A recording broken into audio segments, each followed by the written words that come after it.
In 2018, I sold a small business for $250,000. If I had simply put that into Bitcoin when I first heard about it, I'd be sitting on over $50 million today. Instead, I went broke. I filed for bankruptcy, and I found myself delivering food during COVID, wondering how I had lost everything I worked for. This isn't just a story about money, it's a story about choices, about time, and what I learned the hard way about the true cost of living. When I was in college, I delayed graduation by a year because I couldn't choose a major. Everyone around me was talking about secure paths, law, medicine, accounting, and sure, those tracks would have given me stability, but something in me resisted. I couldn't bring myself to choose a profession just for the paycheck. I grew up in Queens, New York, in the late 80s and 90s. My parents were lower middle class, living paycheck to paycheck. I knew what scarcity felt like, what it felt like to constantly measure whether there was enough.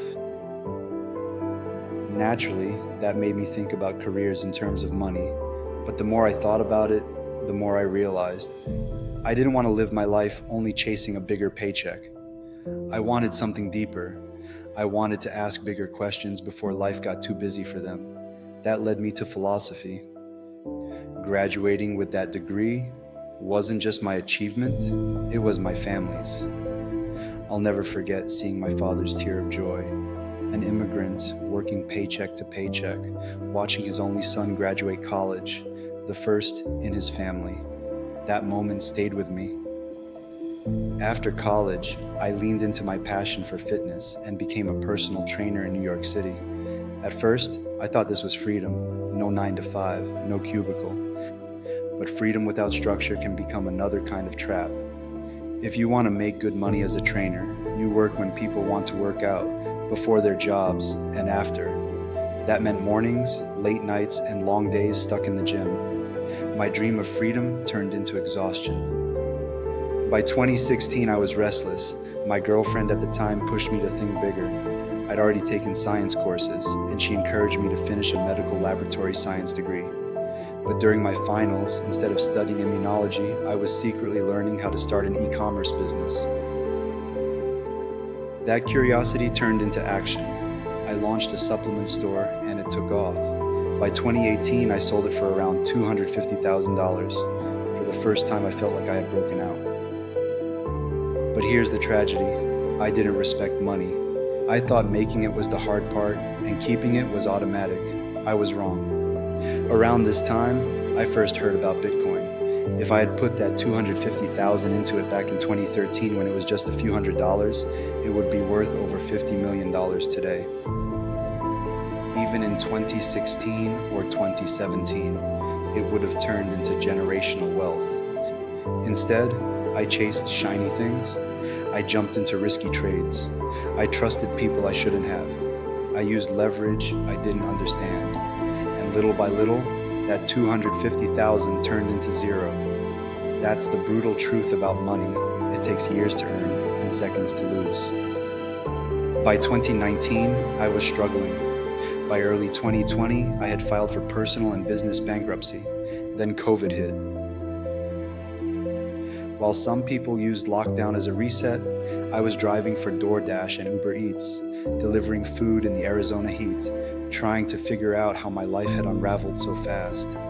I went from the pride of being the first in my family to graduate to the guy with a philosophy degree, a failed business, and a bankrupt balance sheet. The contrast was painful. And as if bankruptcy wasn't enough, August 2020 hit me even harder. My father, who had been struggling with cancer for over a year, made the decision to stop chemotherapy. A few weeks later, he passed away. The financial toll of those medical bills on top of bankruptcy, it was crushing. But the emotional toll, that was even heavier. Losing him right after losing my businesses felt like life itself was testing me, stripping me down to nothing. I was so desperate not to go back into sales, burnt out, disillusioned, that I even enrolled in trade school to learn HVAC, a so-called safe career, something people would respect as stable.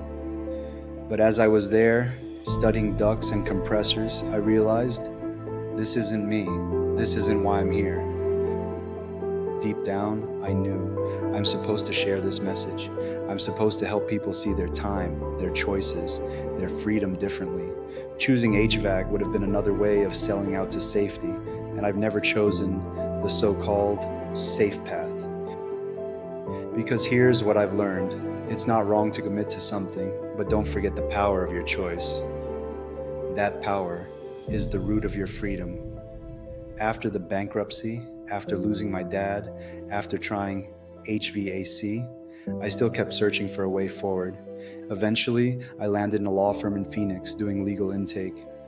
On paper, it sounded like consulting, helping people who had legal trouble connect with attorneys. But in reality, it was glorified sales. The breaking point came when a man came in about a traffic ticket. His ticket was just a few $100s. He told me he was willing to pay up to $1,000 to make it go away. But when I relayed the info to my manager, he told me to quote him over $4,000. Even the lawyer was reluctant. I couldn't do it in good faith. That was the moment I realized I couldn't sell out my integrity for a paycheck. I walked away. Looking back, I see the pattern. Every time I chased money for its own sake, I lost. Every time I compromised my values, I felt trapped. That $250,000 I made, it wasn't just money I lost. It was time. It was years of effort, sweat, sacrifice. And the haunting part is, if I had simply stored that time in Bitcoin, instead of chasing quick wins, it would have grown into freedom I can't even imagine. $50 million. But the real lesson isn't about the number. It's about understanding that every choice you make with money is really a choice about your life. Do you spend it on something you'll forget next week? Or do you store it in a way that protects your future? That's the question I had to face. And here's the bigger picture. We live in a time unlike any other. For the first time in history, there's a way to store the value of your labor in something that can't be inflated, confiscated, or manipulated by governments or corporations. Bitcoin isn't just another asset. It's a lifeboat. It's a tool that allows ordinary people to keep the fruits of their work. If you're living paycheck to paycheck, if you've felt the pain of watching your savings erode, if you've lost like I have, know this: you don't have to keep repeating the cycle. You can start small. You can start now. Because every choice matters. Every dollar is really a piece of your time, your life. Protect it. So yeah, I lost what could have been $50 million. That mistake will stay with me forever. But maybe my loss can be your wake-up call. Don't let your time slip away the way I did. Value it, protect it, and put it somewhere it will still be there when you need it. That's what Bitcoin taught me, and that's why I'm here, so you don't have to learn the hard way.